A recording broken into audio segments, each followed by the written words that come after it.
avec le sympathique Yannick Choquette qui nous reçoit pour une deuxième fois à Histoire de succès. On s'est vu il y a quelques années, un personnage qu'on adore à Histoire de succès. Merci, mon cher Yannick, de nous recevoir.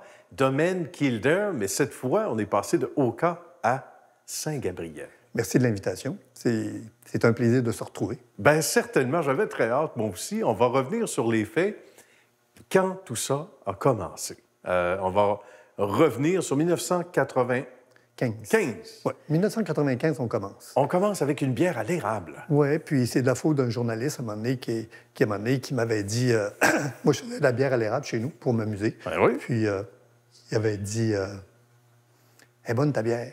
Faudrait que tu payes une brasserie. » C'est de sa faute. Oui, puis là, si ça s'est arrêté là, facilement que moi, j'aurais arrêté aussi. Mais il a mis ça dans le journal.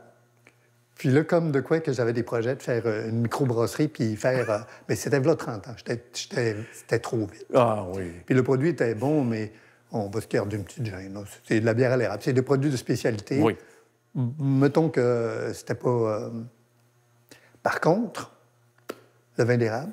Oh! Là, c'était une autre ligue. Beaucoup plus intéressant. Entre les deux, à un moment donné, j'ai un de mes amis qui est à Donham, qui faisait des vins de glace. Il dit ta bière est intéressante. Il dit je te l'échangerai contre une recette de vin.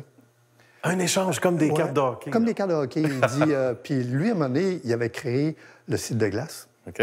En tout cas, pour moi, c'est le créateur du cidre de glace.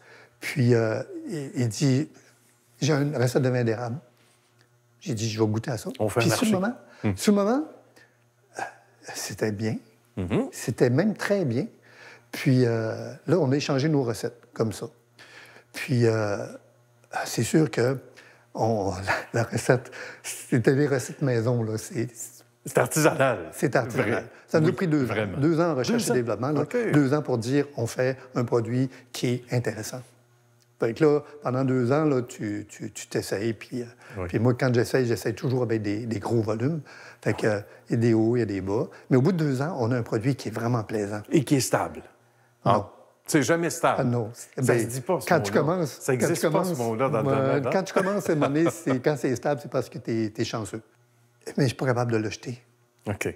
Ouais. Puis là, j'ai 10-15 barils de vin d'érable. C'est pas énorme, mais je n'étais pas capable de le jeter. Il y a une valeur sentimentale aussi. Là. C'est comme un bébé. Je ne sais pas. À un moment donné, je n'étais pas capable de le jeter. Ça m'a pris 2 ans, peut-être 3 ans. Je l'ai gardé dans la cave, parce que dans ce temps-là, on était dans une cave. Puis à un moment donné, j'étais avec un ami qui faisait des emballages pour moi. Puis j'ai dit, on goûte à soir. Ah, c'est là que ça... Puis c'est à soir que je le jette. Ben oui. OK, on goûte avant de le jeter. Oui, on le goûte avant de le jeter. Fait que là, j'étais avec lui, puis je me dis, on goûte. Fait que là, on ouvre les barils. Puis... Pas été malade, non. Puis c'était mauvais. Ah oui, c'était mauvais. J'osais pas le dire. Mais c'était mauvais. Mais là, j'ai flashé. Tout d'un coup, j'ai flashé. Okay. Fait que là, j'ai dit à Mario Cossette, j'ai dit, va-t'en. J'ai dit, va-t'en. Là, je viens d'avoir une idée. Faut que j'essaye. Puis là, je l'ai essayé. Puis c'est ce produit-là que j'ai développé dans cette nuit-là, qui a fait des grands torts, des médailles d'or, puis ça n'a pas arrêté. Puis je le jetais. Aïe, c'est incroyable. Comme quoi, il ne faut pas se laisser influencer. Là, il faut parler de la crème rapidement, parce que ça va trop vite. La crème, il y a un besoin immense. Les gens ont adoré. Même ceux qui n'ont pas goûté viennent cogner à la porte de Yannick pour dire on veut de la crème. Excuse-moi de te couper, ça m'enthousiasme de parler de la crème. Je ne sais pas si... Il y a un besoin, mais il y a une demande, par contre. Il y a une demande. C'est clair, c'est clair. Le produit est bon, le produit est intéressant, c'est un produit artisanal, la vraie crème du vrai sirop d'érable, tu ne peux pas te tromper.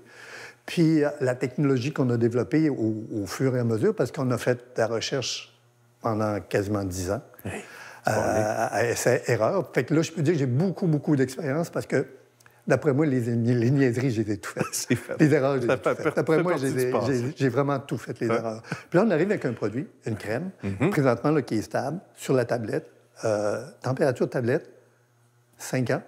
C'est incroyable, là. Oui. 5 ans, température tablette. Oui, pour des produits qui ont beaucoup de crème, qui utilisent du vrai sirop d'érable, avec une stabilité comme ça, qui est comparable à n'importe quel industriel. Là, tout à fait. Sans utiliser... avec un minimum de produits chimiques, parce qu'on aime bien ça, avoir des produits le plus naturels possible. C'est certain. Ça prend quand même des émulsifiants, parce que c'est de l'alcool avec de la crème, c'est sûr, ça ne tient pas. Puis, on a développé une belle technologie en complicité avec le Centre de recherche à Saint-Hyacinthe. Puis, les résultats sont intéressants. Le goût est au rendez-vous. Puis, on fait un sirop d'érable qui qui est très bon. Voilà. Ça, il faut le noter, là. Oui. Qui a ses lettres de noblesse. Oui. Bien, regarde, on fait du très bon sirop d'érable. Je ne suis pas tout seul à en faire du très bon, par bonheur. Puis, moi, ce qui nous intéresse quand on produit du sirop d'érable, c'est d'avoir le sirop d'érable le plus foncé possible. C'est à contre-courant. Veux pas. Mais on aime ça, faire les choses à contre-courant. Ça donne des expériences différentes et du caractère. Du caractère. Rapidement, on parle aussi, il reste trop peu de temps, d'un apéritif et d'un digestif. Fait qu'on fait un apéro, un digestif. Le digestif, on le fait vieillir. Présentement, là, ça fait 4 ans qu'on vend du 10 ans. Le 10 ans, tu dis, ça vaut-tu la peine de faire un 10 ans puis de payer aussi cher pour une bouteille parce qu'on ne le donne pas? C'est sûr. Oui. Ben, c'est sûr qu'on ne le donne pas, il ne faut pas le donner. Intéressant. Ben, oui. Puis, après ça, on fait vieillir notre digestif dans des fûts de Bourbon. Puis ça, c'est le nouveau produit qu'on a essayé l'année passée. Je ne voulais pas en faire. Ça ne m'intéressait pas, parce que moi, c'est le goût d'érable qui m'intéresse. Puis le Bourbon, ça ne m'intéressait pas beaucoup. Je l'ai essayé, puis c'est une plus-value. En bouche, c'est vraiment super bien. Toute la passion mise en bouteille, grâce à mon ami Yannick et son équipe. Yannick, ça a été un plaisir. Merci de nous avoir accueillis. Moi qui te remercie. Ça a été un grand, grand bonheur. Puis on se revoit et on se rejase de tous ces œuvres avec un S, j'espère, avant 10 ans quand même. On portera un toast. Merci. Dans les nouvelles installations. Merci beaucoup. À bientôt. Bye-bye.